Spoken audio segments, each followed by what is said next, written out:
The rain fell in sheets, each drop an icy needle against my skin. I hunched deeper into my thin jacket, the fabric already soaked through, clinging to my trembling frame. The bus stop offered minimal shelter, its plastic roof leaking in 3 different places. One drip had found the perfect path down my collar, a cold trail snaking along my spine. I checked my phone again. Dead. Of course it was dead. Everything in my life seemed to run out of power at exactly the wrong moment. 2 hours. I'd been waiting for 2 hours, my shoes squelching with rainwater, mascara surely streaming down my cheeks in black rivulets. Not that anyone would notice. People hurried past, umbrellas tilted against the wind, eyes averted from the soaking wet woman whose life was falling apart. My fingers traced the eviction notice in my pocket, the paper now soft and pulpy from the rain. 3 months behind on rent. My waitressing job hadn't covered it, and after today, after dropping and shattering an entire tray of drinks on the restaurant owner's potential investors, I didn't even have that anymore. "You're a walking disaster, Ellie," I whispered to myself. The words immediately swallowed by a rumble of thunder, when the sleek black limousine slowed to a stop directly in front of me. I barely registered it. Vehicles like that didn't stop for people like me. It was probably just waiting for the light to change, though I couldn't recall if there even was a traffic light nearby. The rear window slid down with an almost imperceptible hum. I caught a glimpse of movement inside. The orange glow of what might have been a cigar, the glint of a heavy gold watch. Then a voice emerged from the shadows, low and smooth as aged whiskey. "Get in." 2 words. Just 2 simple words that somehow carried the weight of a command, not a request. I blinked rainwater from my eyes, certain I'd misheard. "Excuse me. You're soaking wet. It's pouring." "Get in the car, Miss Sullivan." My heart stuttered. He knew my name. The stranger in the luxury vehicle knew my name. I stepped back instinctively, my heel catching on the curb. I would have fallen if not for the lightning-fast reflection of the man who had silently appeared beside me. A tall figure in a dark suit who now steadied me with a grip that was firm, but not painful. "Mr. Castellano doesn't like to repeat himself," the man said quietly, nodding toward the open car door. Castellano. The name hit me like a physical blow. Everyone in this city knew that name, whispered it with a mixture of fear and awe. Vincent Castellano, the man whose businesses, legal and otherwise, seemed to touch every corner of our decaying industrial town. "There must be some mistake," I stammered, acutely aware of how pathetic I looked, how vulnerable I was. "I don't know Mr. Castellano." A soft, almost imperceptible laugh came from inside the limo. "But I know you, Eleanor Sullivan, 26 years old, graduated with honors in accounting before your father's medical bills bankrupted your family. Currently, or should I say formerly, employed at Bellini's on 5th Street, living in an apartment on Westmore Avenue that you can no longer afford." My blood turned to ice. How could he possibly know all that? "Why would someone like you know anything about me?" I managed to ask, my voice barely audible above the rain. The window lowered further, and I saw him clearly for the first time. He was younger than I'd expected, perhaps in his early 30s, dark hair, immaculately styled despite the humidity, a face that could have belonged on a Renaissance sculpture, all sharp angles and perfect symmetry. But it was his eyes that held me frozen in place, dark as burnished mahogany, watching me with an intensity that made my skin prickle. "Because you're carrying something that belongs to me," he said simply. I instinctively clutched my bag tighter, mind racing through its meager contents. Bus pass, broken phone, wallet with exactly $17 inside, the torn remnants of a resume, a half-eaten granola bar. "I don't have anything of value," I said.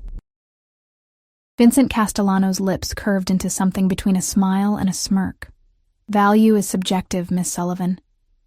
His gaze traveled slowly down to my midsection, lingering there with such deliberate focus that I felt my breath catch. "Some things are beyond price." The bodyguard's hand remained on my elbow, neither pulling nor pushing, just a steady presence reminding me that I wasn't being given a genuine choice. Another crack of lightning split the sky, followed immediately by a deafening boom of thunder. The storm was directly overhead now. "I have a proposition that will solve your immediate financial concerns," Castellano continued, his voice somehow both gentle and unyielding. "All I ask is 10 minutes of your time. You can sit in a dry, warm car and listen. Or you can continue standing in the rain waiting for a bus that, I assure you, isn't coming. Not tonight." As if to emphasize his point, the rain intensified, now coming down in a near-blinding torrent. I thought of my empty apartment with its leaking ceiling and the landlord's promise to change the locks by morning. I thought of my phone, unable to call the one friend who might have offered me a couch for the night. I thought of the $17 that wouldn't even buy me a cheap motel room. I stepped toward the limo. The interior was warm and smelled of expensive leather and something woodsy and masculine. Sandalwood, perhaps. The seats were soft, butter-colored leather, and subtle lighting gave the space a golden glow that contrasted sharply with the gray storm outside. As the door closed behind me with a solid thunk, the sounds of the storm faded to a distant patter. Vincent Castellano sat across from me, one leg crossed casually over the other. Up close, I could see the perfect cut of his charcoal suit, the crisp white of his shirt, the blood-red tie that seemed to shimmer in the low light. He studied me with an expression I couldn't quite decipher, something between curiosity and satisfaction, like a collector who'd just acquired a rare piece. "You're even more beautiful up close," he said, the words casual, as if commenting on the weather. I became acutely aware of my bedraggled appearance, soaking wet hair plastered to my face, makeup running, clothes clinging to my body in the most unflattering way possible. "Is this some kind of joke?" I asked, hating how small my voice sounded. "I never joke about beauty," he replied, reaching into a hidden compartment and producing a soft, clearly expensive blanket, which he handed to me. "Or about business. And this, Eleanor, is both." I took the blanket but didn't unfold it, holding it like a shield between us. "What exactly do you want from me, Mr. Castellano?" "First, I want you to call me Vincent." He leaned forward slightly. "Second, I want you to tell me about your relationship with Michael Pearson." The name hit me like a physical blow. Michael, my ex-boyfriend. The man who'd promised me the world and left me with nothing but debt and heartache 4 months ago. "I don't have a relationship with Michael," I said carefully. "Not anymore." Vincent's eyes narrowed almost imperceptibly. "And yet, you're carrying his child." My hand instinctively went to my stomach, still flat, with only the slightest curve that nobody would notice unless they were looking for it. The secret I'd been carrying alone for the past 8 weeks, the reason I'd been working double shifts at the restaurant, desperate to save enough to support a baby I hadn't planned for. "How could you possibly know that?" I whispered, fear creeping up my spine. "Michael works for me," Vincent said, his voice hardening slightly. "Or rather, he did, until he embezzled a significant amount of money from one of my businesses and disappeared." The car began moving, sliding silently through the rain-slicked streets. I should have been frightened by this, being driven away by a man known to be dangerous, a man connected to my ex in ways I'd never imagined, but somehow I felt oddly calm. Perhaps I was in shock. Perhaps I was simply too exhausted to feel fear anymore. "I had nothing to do with whatever Michael did," I said, trying to keep my voice steady.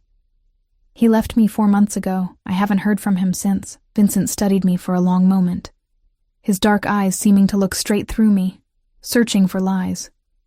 "I believe you," he finally said, "which is fortunate for you. I'm not known for my forgiveness when I'm betrayed." The way he said it sent a shiver down my spine. Not a threat, but a simple statement of fact. "What does any of this have to do with me?" I asked, though a sinking feeling told me I already knew. "Michael took something from me," Vincent said, his gaze dropping once again to my midsection. "And left something of himself with you. I find that interesting." The car slowed and turned, the motion smooth as silk. Through the tinted windows I caught glimpses of an upscale neighborhood, manicured hedges, elegant facades, wrought iron gates. "Where are you taking me?" I asked, suddenly aware that we'd been driving for several minutes. "Somewhere safe," Vincent replied. "Somewhere dry." Somewhere you can rest while we continue our conversation. I never agreed to go anywhere with you, I protested weakly. Vincent's lips curved in that not-quite smile again. And yet, here you are. He gestured around the luxurious interior of the limo. You had a choice at the bus stop, Eleanor. You chose this. Had I? With no money, no job, no home to return to. Had there really been a choice at all? The limo slowed to a stop, and through the window I saw massive iron gates swinging open. Beyond them, a sweeping driveway led to what could only be described as a mansion, stone and glass, and warm lights glowing from within. Welcome to my home, Vincent said, watching me closely as the car proceeded through the gates. They closed behind us with an ominous clang that seemed to echo finality. The driver opened the door, holding an umbrella over Vincent as he stepped out. Then he came around to my side, extending the same courtesy. The rain had lessened to a gentle patter, but the umbrella was a welcome shield. Vincent stood waiting for me, silhouetted against the warm lights of the house, tall and imposing and undeniably handsome. He extended his hand to me. Come, Eleanor. We have much to discuss about your future. His eyes traveled once more to my stomach, and his expression changed to something possessive, something hungry. About both your futures, I hesitated for just a moment before placing my trembling hand in his. His fingers closed around mine, warm and strong, and I felt something electric pass between us. A current of something I couldn't name, but recognized instinctively as dangerous. As he led me up the steps to his home, I couldn't shake the feeling that I was walking into a beautiful cage, one with gilded bars and luxurious furnishings, but a cage nonetheless. And somewhere in the back of my mind, a voice whispered that once I stepped through that door, nothing in my life would ever be the same again. I stepped through anyway.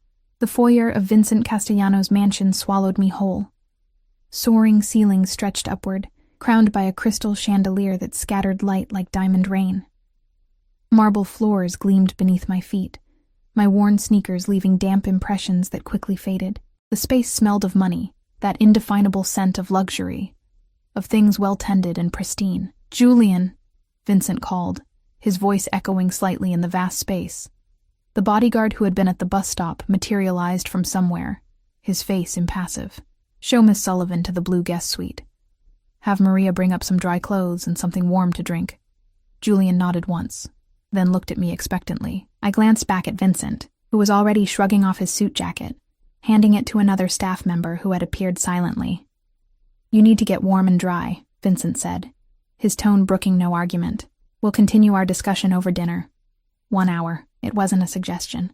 I followed Julian up a sweeping staircase, my legs heavy with exhaustion. My mind raced with questions, with fears, with the surreal knowledge that I was in Vincent Castellano's home, a man known throughout the city as both a ruthless businessman and something far more dangerous. The blue guest suite turned out to be larger than my entire apartment.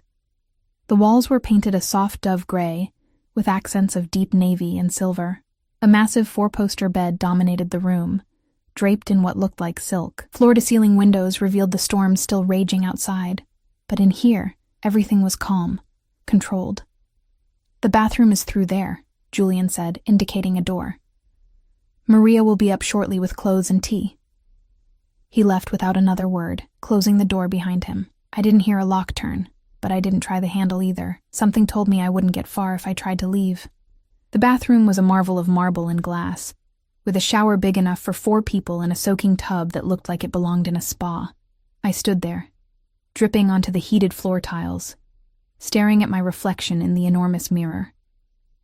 I looked even worse than I'd imagined. Mascara streaked down my cheeks, hair a tangled mess, skin pale with exhaustion and cold. My hand drifted to my stomach, to the tiny life growing inside me. Michael's child. The child of a thief who had betrayed not just me, but apparently Vincent Castellano as well. What have you gotten us into? I whispered to my barely there bump. A soft knock at the door pulled me from my thoughts. A middle-aged woman with silver-streaked black hair and kind eyes entered, carrying a stack of folded clothes and a tray with a steaming mug.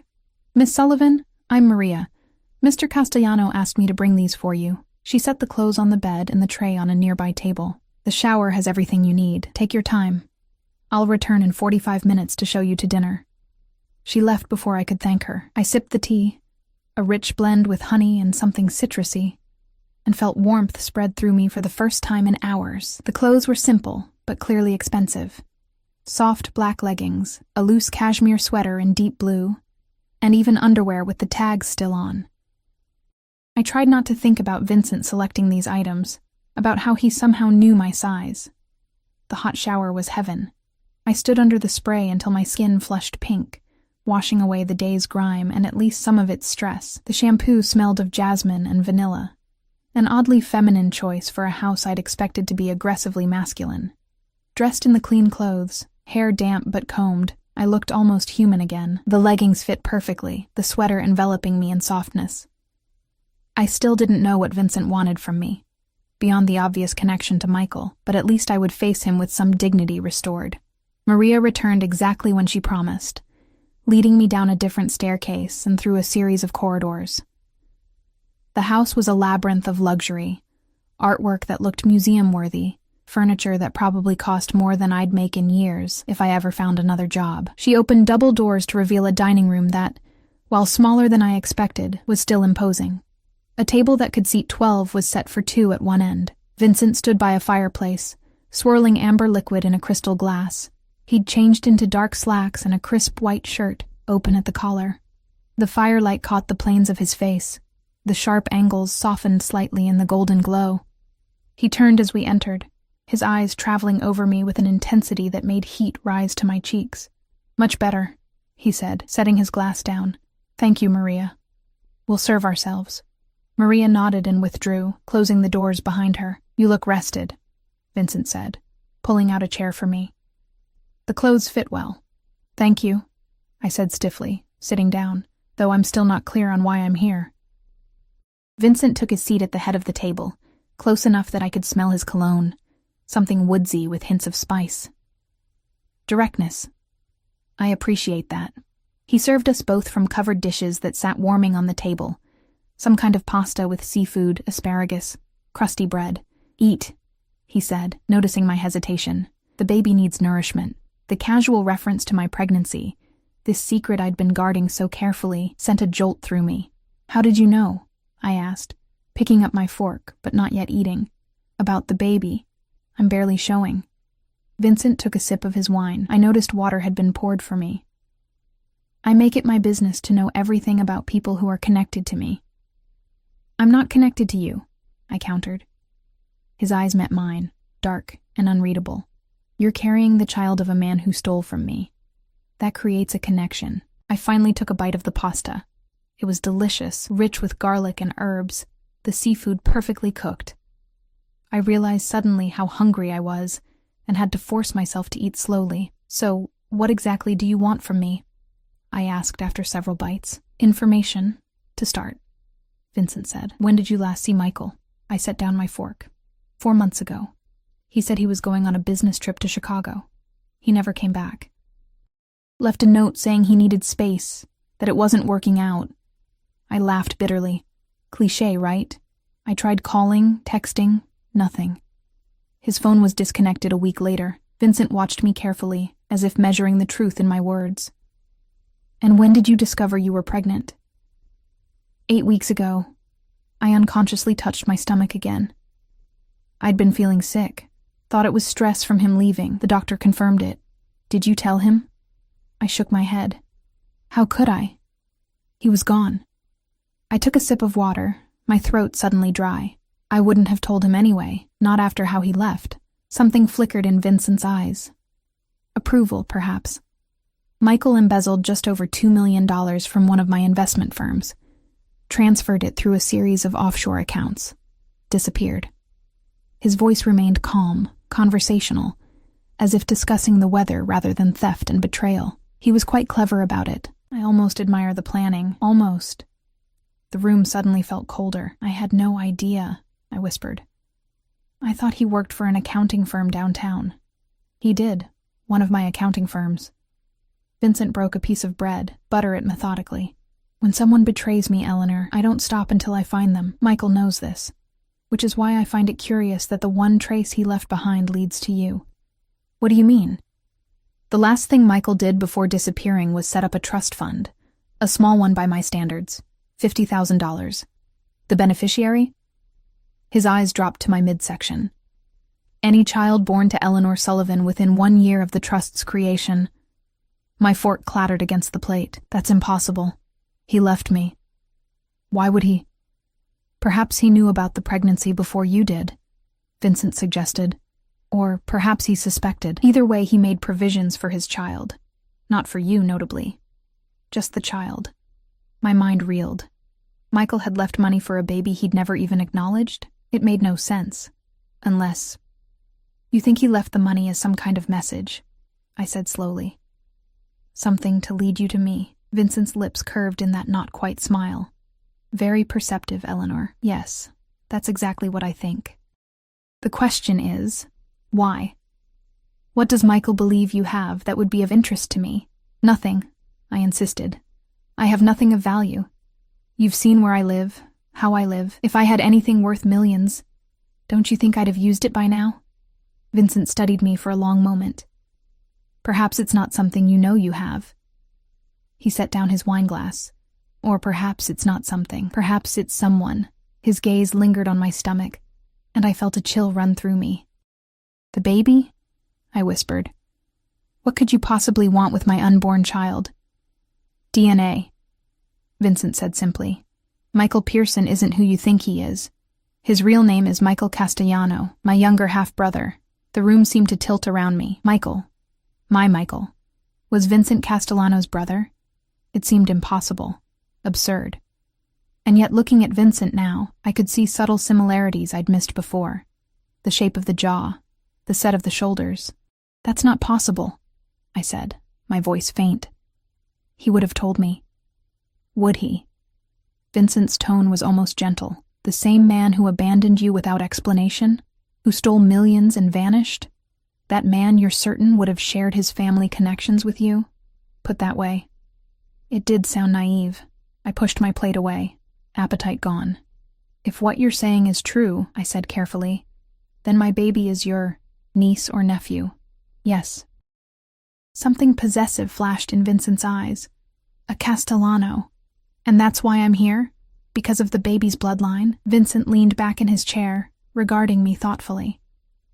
Family is everything to me, Eleanor. The only thing, some would say. Michael knows this.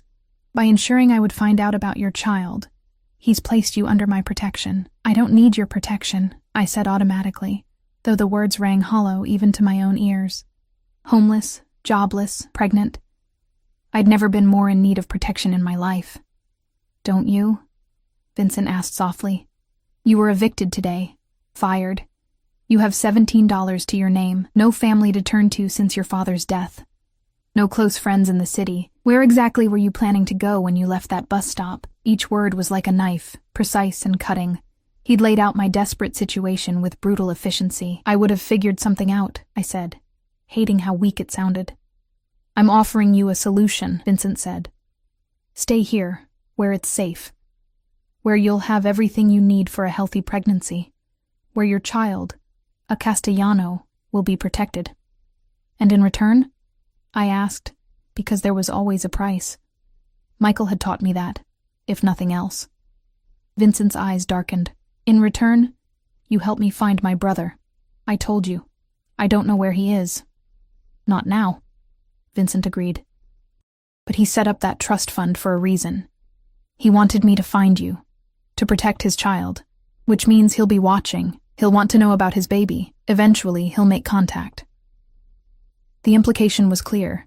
I was to be the bait in Vincent's trap. And if I refuse? I asked. Vincent spread his hands in a gesture that managed to encompass the room, the house, his entire world. You're free to leave. I'll have my driver take you wherever you wish to go. But the money Michael left, that stays with me until the child is born. And my protection? His eyes hardened slightly. That ends the moment you walk out the door. It wasn't really a choice at all. Stay and be comfortable, safe, protected, but used as a lure for a man who had clearly gotten himself into dangerous waters. Or leave, return to nothing, struggle through a pregnancy alone and broke. How long? I asked. Until the baby is born. Until Michael is found. Whichever comes first. I thought of the child growing inside me.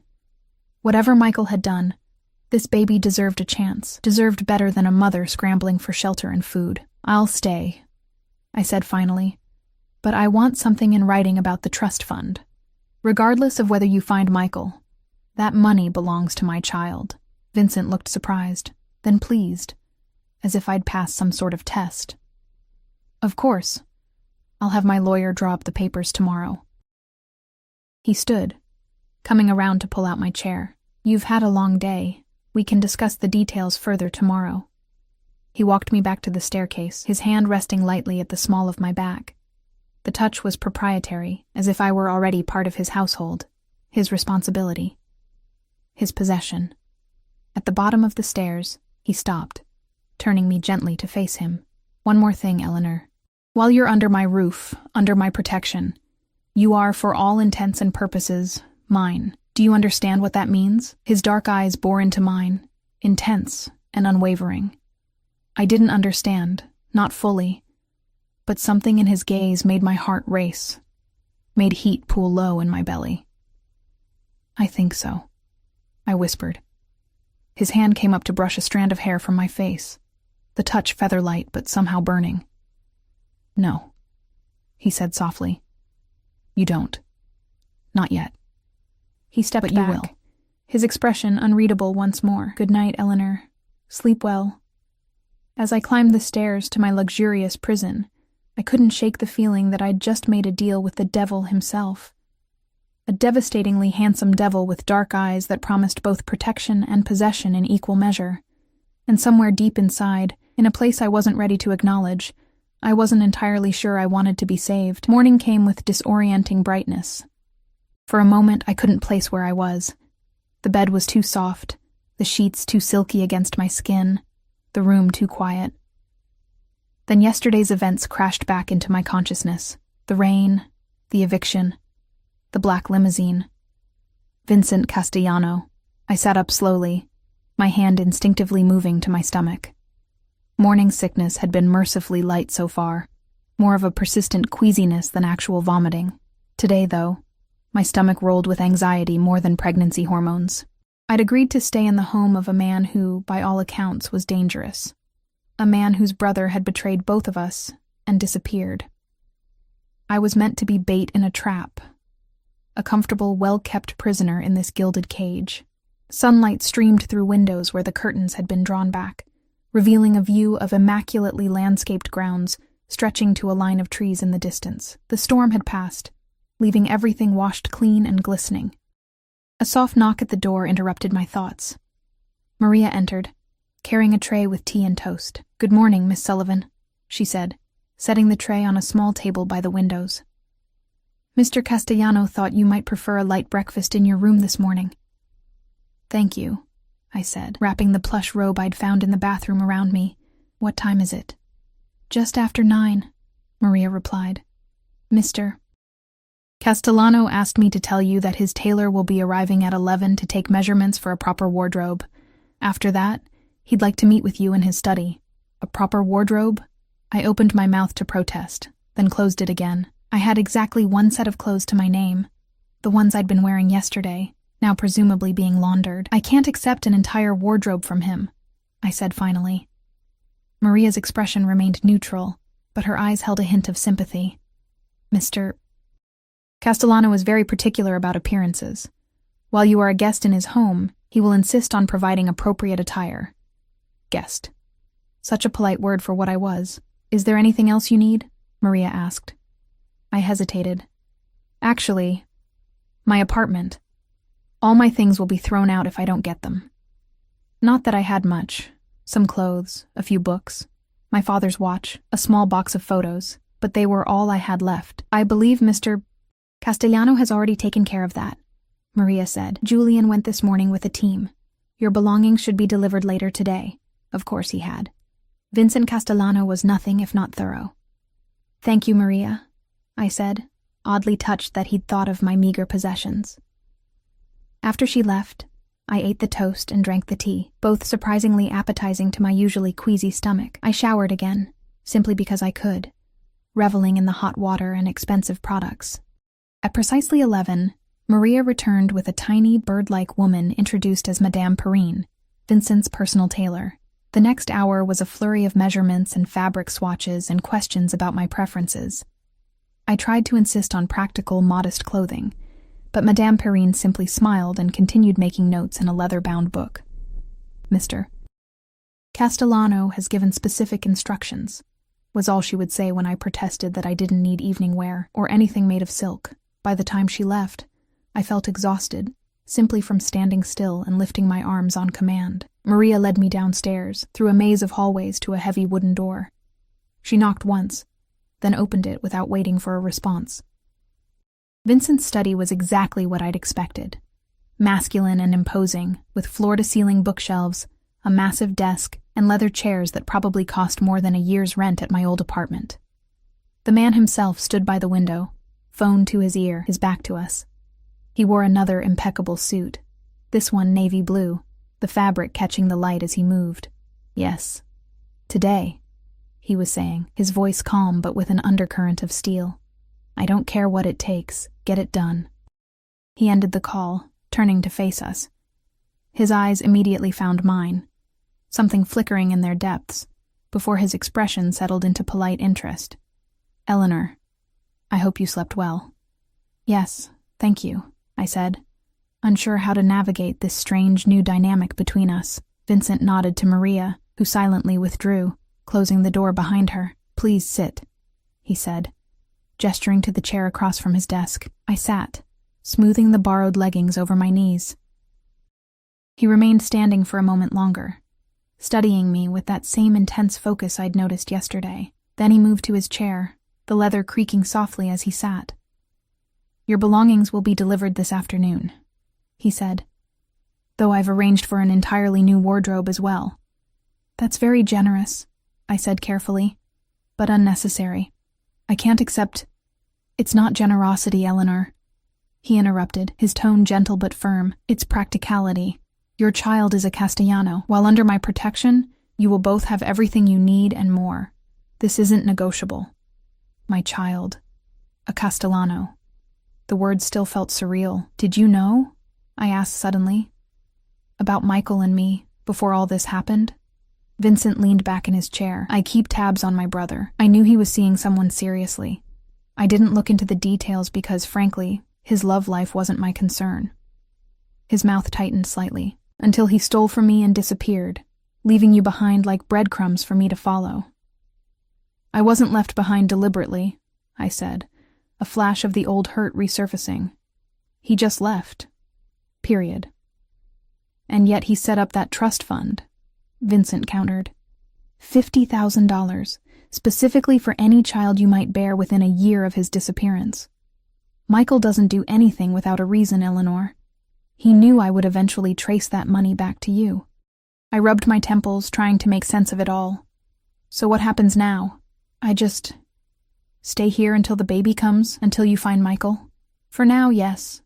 Vincent opened a drawer and withdrew a folder, sliding it across the desk to me. These are the papers for the trust fund. My lawyers have ensured that regardless of what happens with Michael, this money goes directly to your child upon birth. I opened the folder, scanning the legal documents inside. The language was dense, but the intent was clear. $50,000, held in trust, to be released upon the birth of my child. Thank you for this, I said, surprised by the straightforward nature of the agreement. Vincent waved a hand dismissively. It's Michael's money, not mine. I'm simply ensuring it goes where he intended. He studied me for a moment. I've also taken the liberty of arranging for the best obstetrical care. Doctor, Reeves will see you here tomorrow for your first appointment. Here? I asked, surprised. The doctor is coming here? All your medical care will be provided in-house, Vincent said, as if this were perfectly normal. It's safer that way. A chill ran through me. Safer from what exactly? Do you think I'm in danger?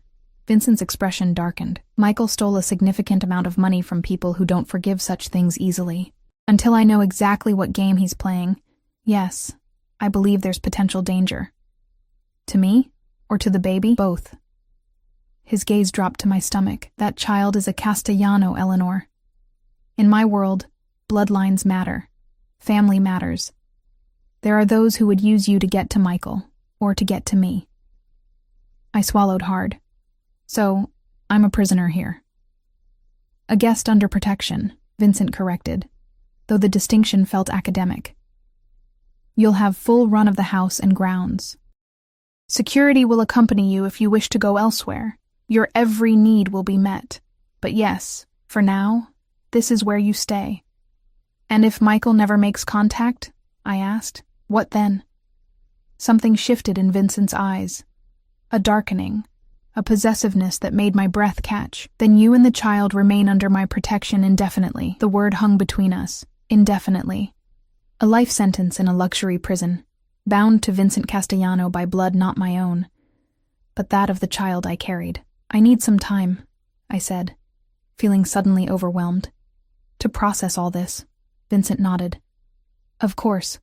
Maria will show you the grounds. I've had the east garden prepared for you.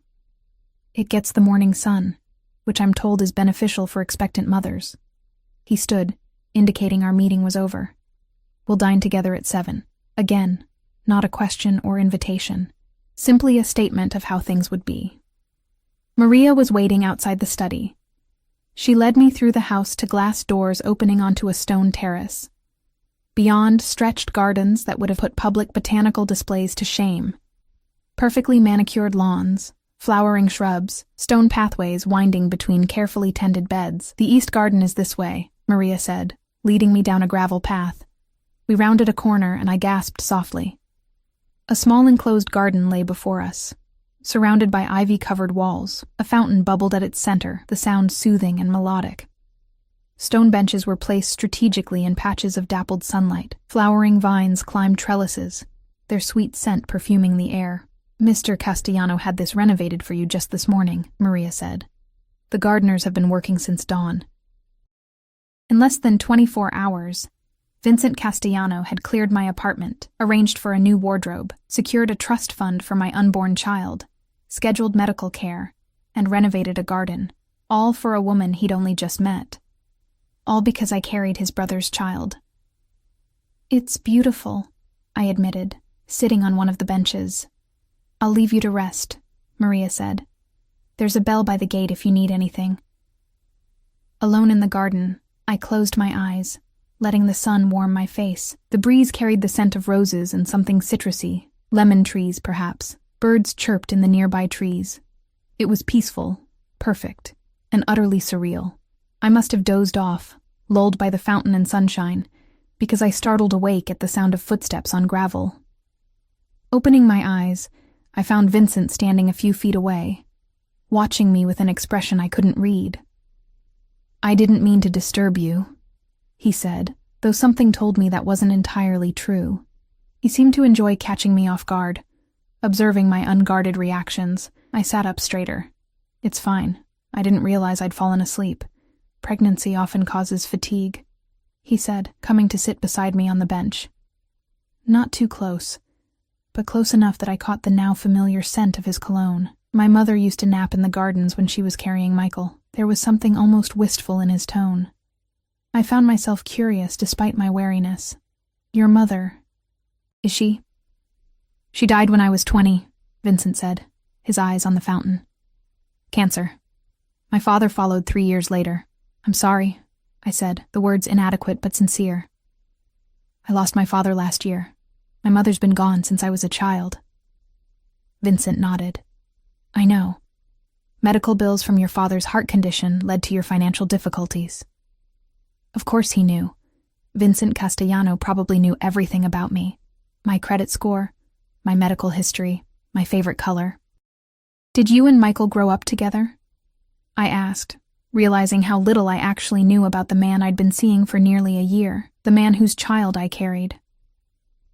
No, Vincent said, his jaw tightening slightly. Different mothers. Michael was raised primarily in Europe with his mother, after my father's relationship with her ended. He only came to live with us permanently when he was 16.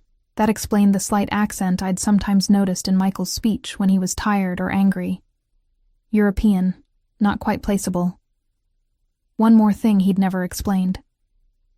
He never mentioned any of this, I said, more to myself than to Vincent. Michael has always been selective about the truths he shares, Vincent replied, a hint of bitterness coloring his words. Even as a boy, he would tell elaborate stories, half-truths mixed with outright fabrications. I thought about how little Michael had shared about his past, always deflecting questions with charming evasions, or turning the conversation back to me. I'd found it flattering at the time, his interest in my life, my thoughts, my dreams. Now I recognized it for the manipulation it was. He told me he grew up in Chicago, I said, that his parents owned a small grocery store. Vincent gave a short, humorless laugh. Creative. Our father owned a chain of high-end grocery stores, among other businesses. Not exactly small and certainly not in Chicago. The fountain bubbled cheerfully, at odds with the growing heaviness in my chest. Every word Vincent spoke confirmed what I'd begun to suspect. I hadn't really known Michael at all. Our entire relationship had been built on lies. I feel so stupid, I whispered, tears pricking at my eyes. Damn pregnancy hormones. Don't, Vincent said, his voice surprisingly gentle. Michael is exceptionally good at becoming whatever people want him to be. It's a skill that served him well in the family business. I looked up sharply. The family business? You mean... I mean exactly what you think, Vincent said, holding my gaze steadily. I won't insult your intelligence by pretending we're talking about grocery stores, Eleanor. My heart pounded. He was admitting, openly, to being what everyone in the city whispered about. A man whose business interests extended well beyond the legitimate. Why tell me this? I asked. Aren't you worried I could go to the police? Vincent's lips curved in that not-quite smile. With what evidence?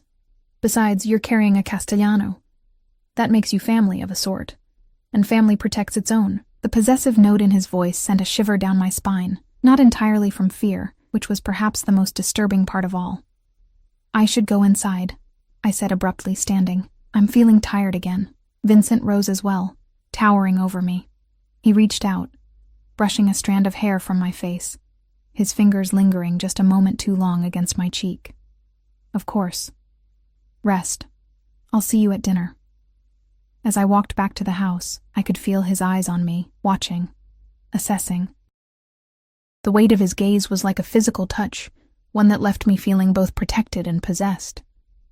And somewhere deep inside, a traitorous voice whispered that it wasn't entirely unpleasant to be the focus of such intense attention from a man like Vincent Castellano. Days slipped into weeks with surprising ease.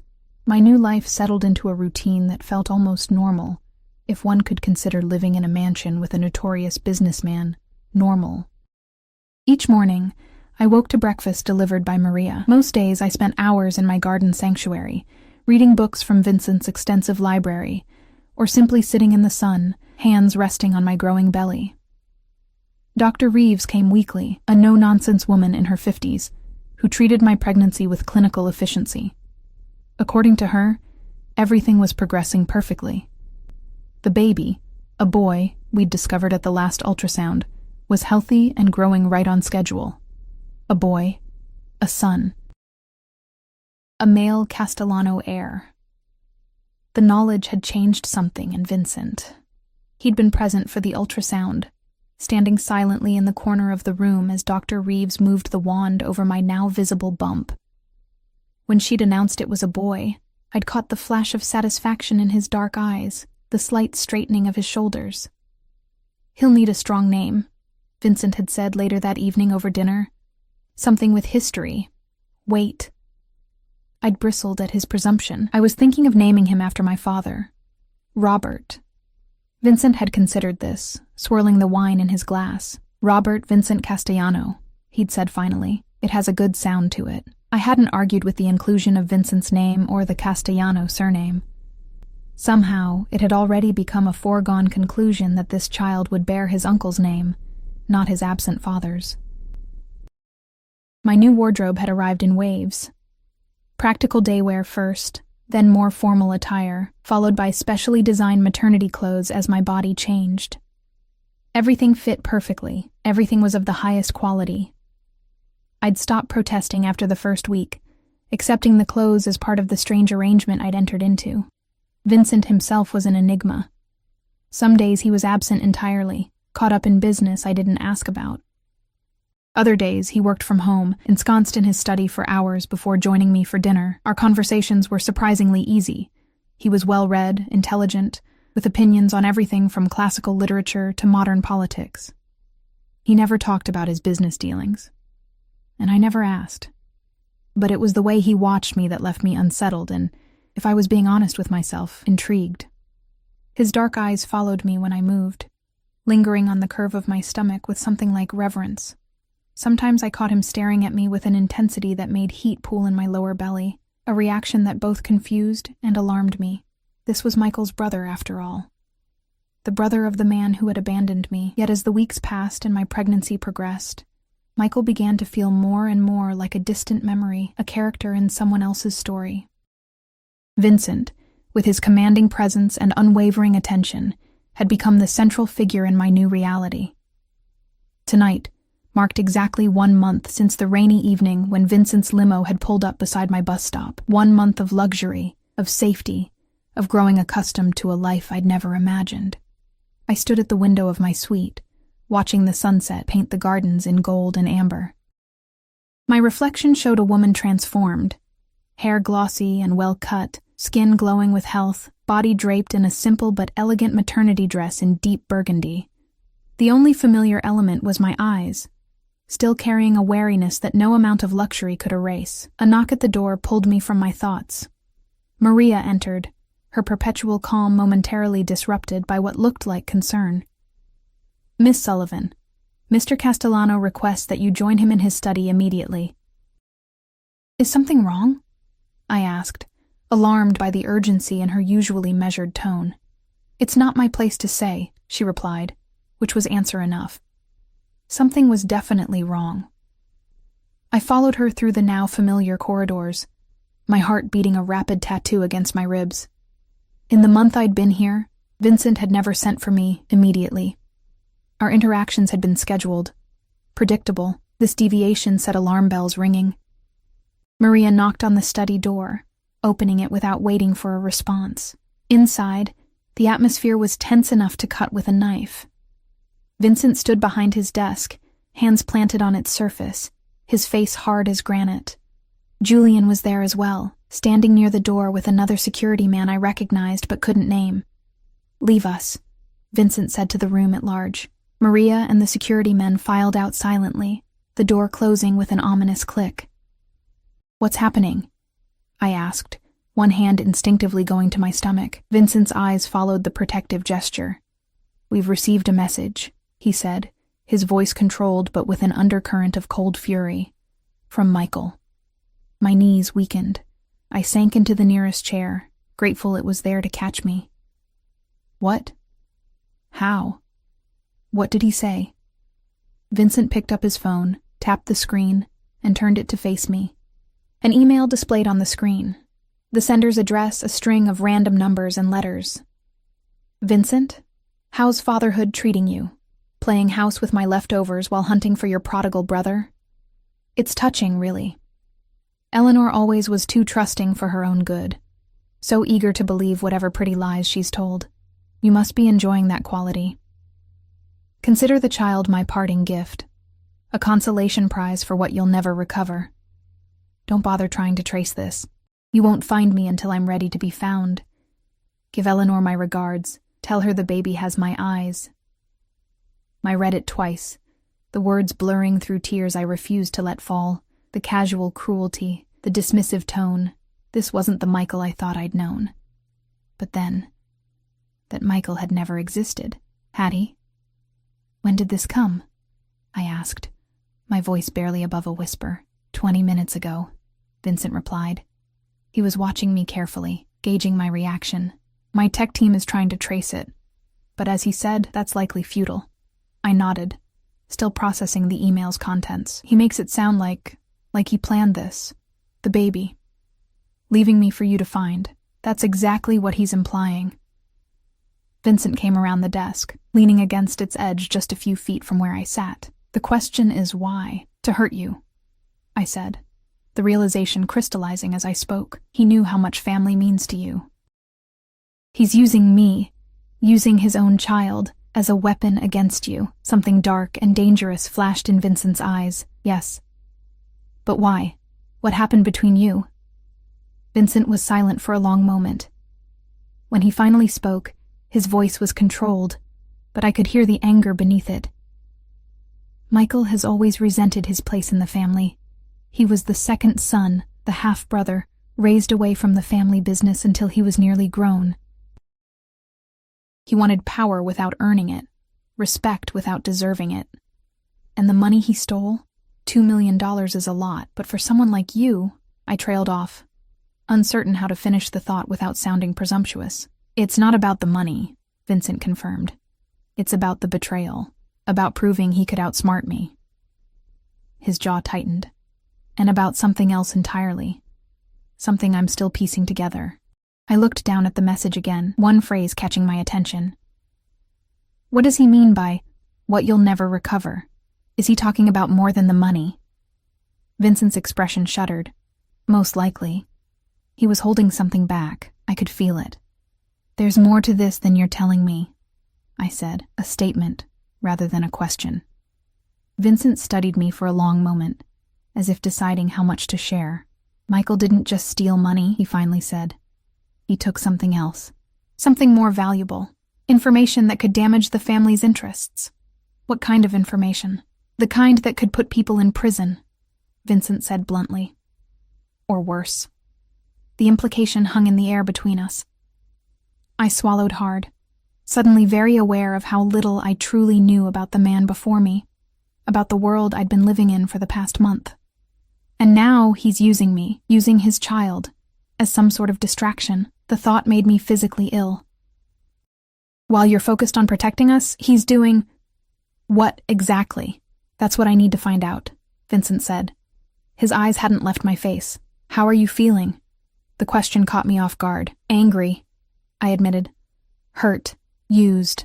But not surprised. Not really. The Michael in that email is closer to the truth than the man I thought I knew. Vincent nodded, seemingly satisfied with my answer. We need to increase security. This message confirms what I suspected. Michael is watching. He knows you're here. He may even have someone inside my organization feeding him information. A chill ran through me. Am I in danger? Not from Michael directly, Vincent said. Whatever his faults, he wouldn't physically harm the mother of his child. But his actions have put targets on both our backs. If my enemies learn that he's compromised our operations, they could see it as an opportunity to strike. Our operations, not just his, but ours. The casual inclusion of me in his world should have frightened me more than it did. What happens now? I asked. Now we draw him out, Vincent said. His hand reached out, hesitating just a moment before resting lightly on my stomach. It was the first time he'd touched the bump directly, though his eyes had been drawn to it countless times. He's watching. Let's give him something to see. The weight of his palm against my belly, separated only by the thin fabric of my dress, sent warmth radiating through me. The baby chose that moment to kick. A strong, definitive movement right against Vincent's hand. Vincent's eyes widened slightly, something like wonder crossing his features before he controlled his expression. But his hand remained, pressing just firmly enough to feel the next kick when it came. He's strong, Vincent said softly. Yes, I agreed, my voice equally quiet. He is. For a moment we stayed like that, connected by the child growing within me, the child that bound us together through a twisted web of blood and betrayal and something else, something neither of us had named. Vincent finally withdrew his hand, but he didn't step away. We'll be attending a charity gala next weekend, he said. It's a high-profile event. Everyone who matters in this city will be there. Including Michael's sources, I guessed. Vincent's mouth curved in appreciation of my quickness. Precisely. We'll make a public appearance together. The pregnant ex-girlfriend of Michael Castellano, now under the protection of his brother. It will send a message. What message exactly? I asked. Vincent's eyes darkened. That what was his is now mine. The possessiveness in his tone should have alarmed me. Instead, It sent a forbidden thrill down my spine, a sensation I immediately tried to suppress. "I'm not a possession," I said, trying to keep my voice steady. "Neither is this child. In my world, Eleanor," Vincent said, his voice low and intense. "Family is the only true possession worth having. And like it or not, you're carrying a Castellano. That makes you family." He stepped closer, his hand coming up to cup my cheek. The touch was gentle but firm, keeping me from turning away. "For the past month you've lived in my home, eaten at my table, accepted my protection. You wear the clothes I provide, you carry a child of my blood. Tell me, in what way are you not mine? Put that way." I had no answer. I'd accepted everything he'd offered, had made no real attempt to leave or establish independence.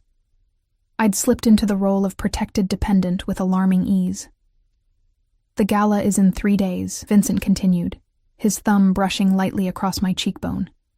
"Madame Perrine has already designed your gown. We'll present a united front. The message will be clear to anyone watching, including Michael." "And what if I don't want to be used as bait in your brother's game?" I asked, though there was less defiance in my tone than I'd intended. Vincent's eyes searched mine. "Then say so, and we'll find another way. I won't force you, Eleanor. I never have." It was true. For all his commands and arrangements, Vincent had never actually forced me to do anything. He'd simply created circumstances where his preferred option was the only reasonable choice. "I'll go," I said finally. "But not to help you find Michael. I'll go because I want to look him in the eye when he's finally caught, the man who lied to me, used me, and abandoned his own child." Vincent's lips curved in that familiar not-quite smile. "Vengeance, Eleanor? I wouldn't have thought you had it in you." "There's a lot about me you don't know," I countered. His hand was still on my cheek, his face inches from mine. "I look forward to discovering it all," he said, his voice dropping to nearly a whisper. For a heartbeat, I thought he might kiss me. A part of me, a part I wasn't ready to acknowledge, wanted him to. The tension between us had been building for weeks, a slow burning flame neither of us had named. Instead, he stepped back, breaking the moment. "Rest," he said, his voice returning to its usual controlled tone. "We have preparations to make." As I walked back to my suite, I could still feel the ghost of his touch on my cheek, the weight of his hand on my stomach. Whatever game Michael thought he was playing, he'd underestimated one crucial factor, the growing connection between his brother and the woman he'd discarded. A connection that, despite all my reservations, was becoming harder and harder to deny. The gown Madame Perrine had designed was a masterpiece of subtlety and suggestion. Deep emerald silk draped over my shoulders and flowed down to pool at my feet, the empire waist accentuating rather than hiding my 5-month pregnancy. The back dipped low, exposing the curve of my spine, while the front remained modestly covered. Emeralds and diamonds glittered at my throat and ears. Vincent's gifts for the occasion, delivered that morning in velvet boxes. I barely recognized the woman in the mirror. Gone was the bedraggled waitress crying at a bus stop.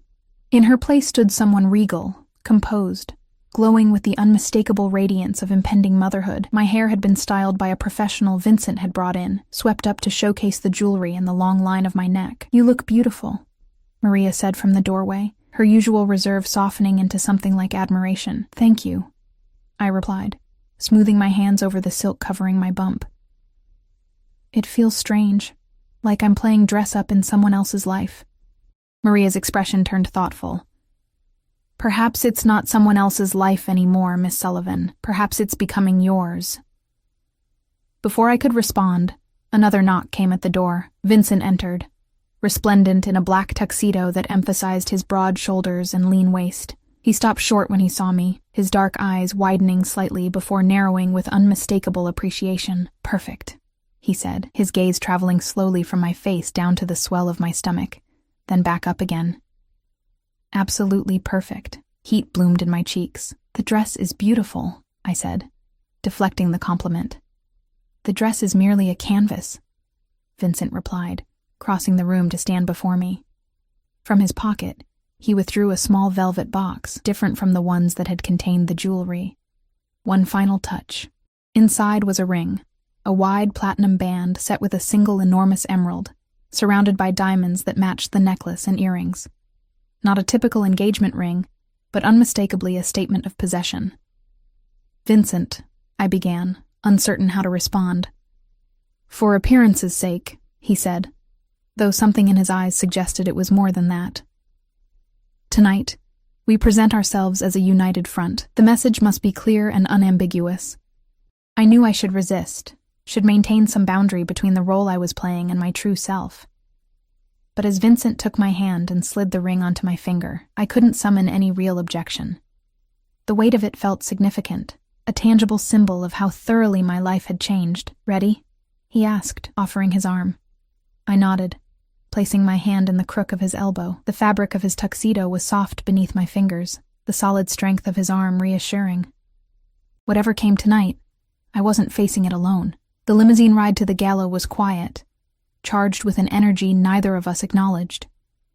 Vincent's hand rested possessively on mine, where it lay on the seat between us, his thumb occasionally brushing over the emerald on my finger. "The Peterson Cancer Research Foundation hosts this gala annually," Vincent explained as we approached the venue, a historic hotel in the heart of downtown. "Every person of consequence in the city attends.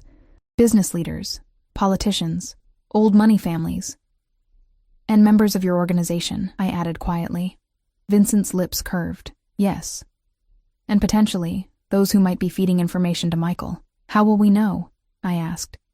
"We won't, not immediately, but people talk, especially when surprised. Your appearance on my arm will certainly qualify as surprising." His hand tightened slightly on mine. "Stay close to me at all times. Speak only when spoken to. If anyone asks about Michael or the baby, deflect to generalities. Understood?" The commanding tone might once have irritated me. Now, I simply nodded. Tonight wasn't about my independence. It was about survival, about protecting the child I carried. The hotel loomed ahead, its facade lit dramatically against the night sky. A red carpet stretched from the curb to the entrance, flanked by photographers and local press. My heart rate accelerated. "Cameras," I said, suddenly nervous. "If Michael is watching, that's precisely the point," Vincent replied. His eyes met mine, intense and unwavering. "Remember who you're with. No one would dare harm what belongs to me." The possessive declaration should have offended me. Instead, it settled something in my chest, a certainty that despite everything, I was safe with this man. The limousine stopped, and immediately the door was opened by a uniformed attendant. Vincent exited first, then turned back to offer me his hand. The moment I emerged, flashbulbs exploded around us. I blinked against the sudden brightness, instinctively drawing closer to Vincent's side. His arm wrapped around my waist, hand splayed protectively over my hip. He bent slightly to murmur in my ear, his breath warm against my skin. "Smile, Eleanor. Let them see that you're not afraid." I lifted my chin and curved my lips upward. Not a genuine smile, but a reasonable facsimile. Vincent guided me up the carpet, nodding occasionally to acquaintances but stopping for no one. I felt the weight of stares, heard the murmured speculation as we passed. The pregnant woman on Vincent Castellano's arm, wearing his emeralds, bearing his ring. The gossip would spread like wildfire. Inside, the ballroom was a sea of wealth and influence. Crystal chandeliers cast golden light over marble floors. Women dripped with jewelry that could have funded small nations. Men in tuxedos identical to Vincent's, but somehow less impressive, clustered in groups, discussing matters that likely straddled the line between legitimate business and something darker. "Vincent!" A silver-haired man approached, hand extended. "I didn't expect to see you here tonight, Senator," Vincent replied, shaking the man's hand with just the right amount of deference. I never miss an opportunity to support such a worthy cause. The senator's eyes slid to me, curiosity evident in his expression. And who might this lovely young woman be? "Eleanor Sullivan," Vincent said, his hand tightening slightly on my waist. "My fiancé." The word hung in the air between us. Fiancé. Not merely under his protection, but claimed. Marked as his in the most public way possible. "Fiancé," the senator exclaimed, not bothering to hide his surprise. "Well, this is unexpected. Congratulations to you both." His gaze dropped to my evident pregnancy. And it seems more congratulations are in order. Thank you, Senator, I said, finding my voice. It's a pleasure to meet you. The senator's eyes narrowed slightly. Sullivan, that name sounds familiar. Eleanor is a financial analyst, Vincent interjected smoothly. She's been consulting on the new development project on the east side. It was a lie, but delivered with such conviction that even I almost believed it. Ah, of course, the senator nodded, though his expression suggested he wasn't entirely convinced. Well, I won't keep you. I'm sure many people will be eager to meet the woman who captured Vincent Castellano's heart. As the senator moved away, I turned slightly toward Vincent. Fiancé, I murmured, keeping my smile in place. A necessary escalation, Vincent replied, guiding me deeper into the ballroom. The ring alone left room for interpretation. I might have argued further, but we were immediately surrounded by a stream of well-wishers and curiosity seekers. Vincent introduced me repeatedly as his fiancé, fielding questions about our relationship with practiced ease. I followed his lead, keeping my responses vague but warm, playing the role of the adoring bride-to-be. Eleanor needs to rest, Vincent announced after nearly an hour of this performance.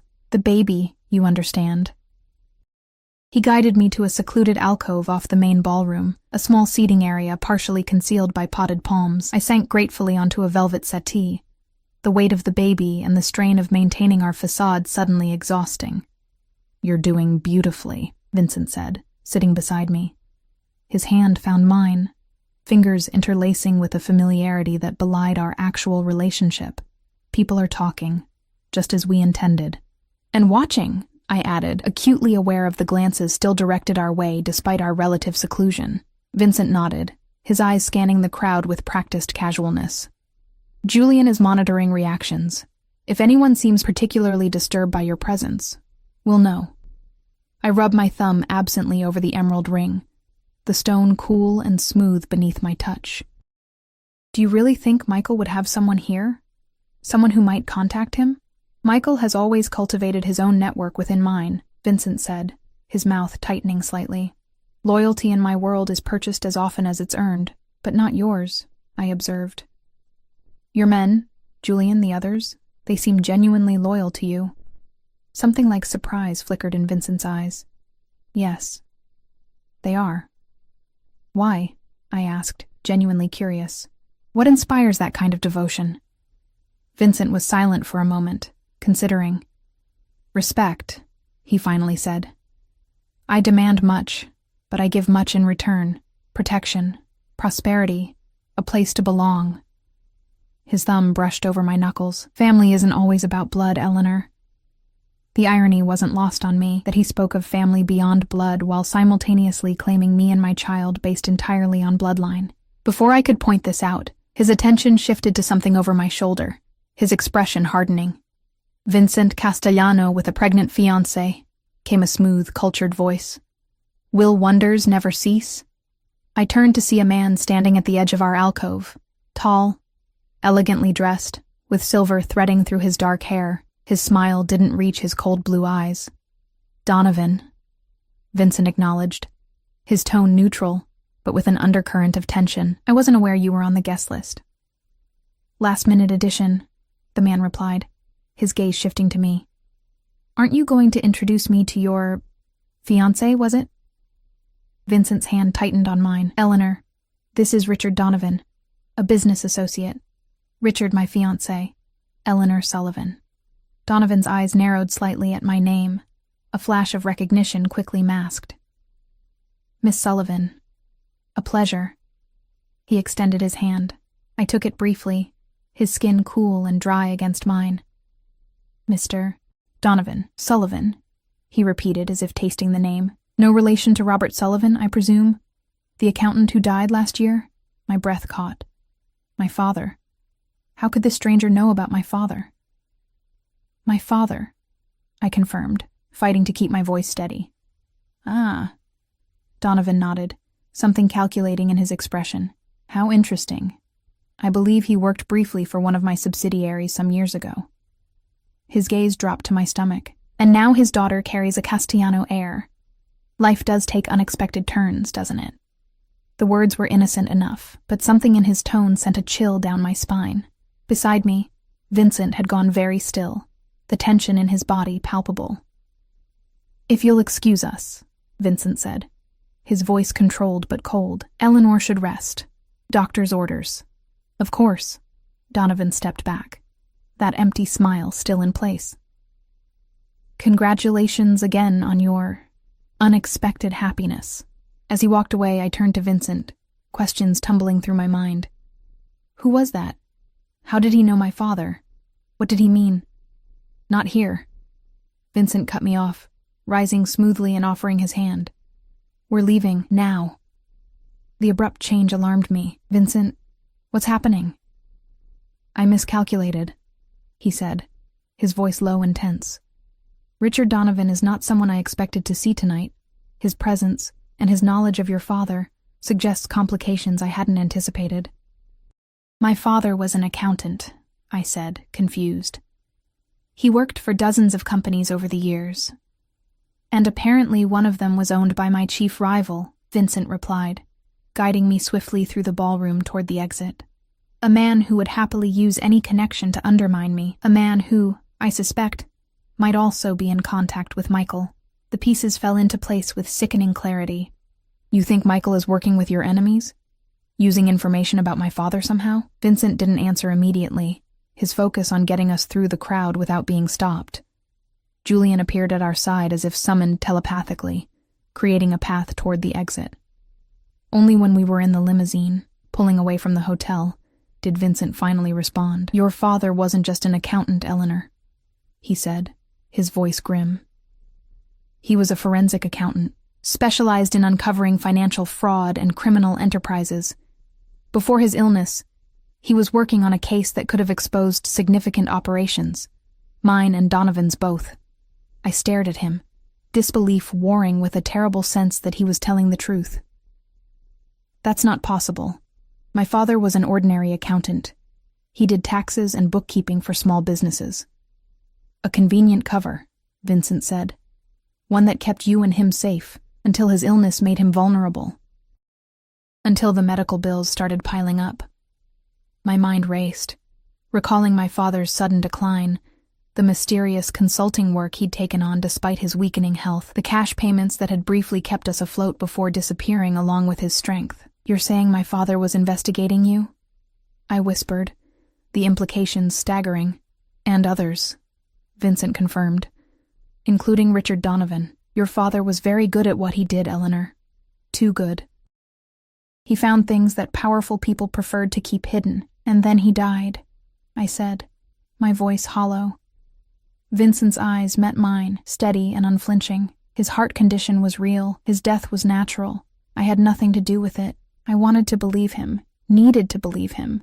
But you knew who he was. You knew all along who my father was, didn't you? Is that why you were so interested in me? Beyond just the baby? Because of what my father might have discovered? "No," Vincent said firmly. "I knew of Robert Sullivan's work, yes. But I didn't connect him to you until after you were already under my protection. It was an unexpected complication." "A complication," I repeated, the word bitter on my tongue. "Is that what I am? What my baby is? Just complications in your war with Michael and men like Donovan?" Vincent's hand shot out, catching mine in a grip that was firm but not painful.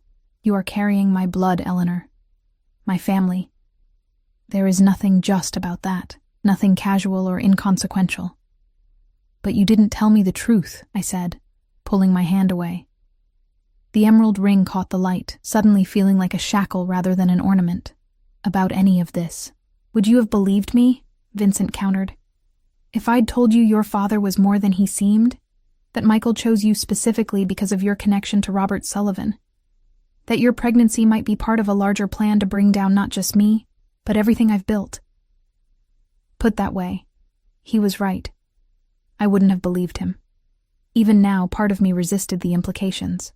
"So what happens now?" I asked, staring out at the city lights flashing past the tinted windows. Vincent was silent for a long moment. When he finally spoke, his voice was quieter, almost gentle. "Now we prepare for war, Eleanor. Because tonight made one thing clear. Michael isn't working alone. And the target isn't just me anymore. His hand came to rest lightly on my stomach, the gesture both protective and possessive. It's him, my nephew, the next generation of Castellano. As the limousine carried us back to the fortress-like mansion that had become my home, I placed my hand over Vincent's where it lay on my bump. Whatever game was being played, by Michael, by Vincent, by men like Richard Donovan, my child was caught in the middle of it, and so was I. The emerald ring glinted in the darkness, a symbol of a promise I hadn't truly made, a future I hadn't chosen. Yet somehow, with Vincent's hand warm beneath mine and our child moving between us, it no longer felt entirely like a lie.